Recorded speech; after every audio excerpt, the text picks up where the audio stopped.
నుంచి వరద వస్తున్నందువల్ల శ్రీరామ్ సాగర్ ప్రాజెక్టు క్రమక్రమంగా వరద నీరు వచ్చి చేరుతున్నది. ప్రస్తుతము 27 టీఎంసీల వరకు చేరుతున్నది.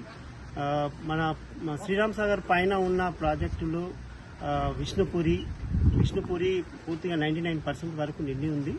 బాలేగావ్ గేట్లు ఈరోజు నిన్నటి నుంచి తెరిచారు.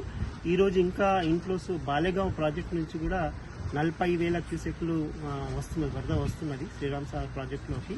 అదేవిధంగా మనకు లోకల్ క్యాచ్మెంట్లో గత 3-4 రోజులుగా కురిసిన వర్షాల ద్వారా మనకు దాదాపు ఒక 40,000 క్యూసెక్ల వరద నీరు వస్తున్నది.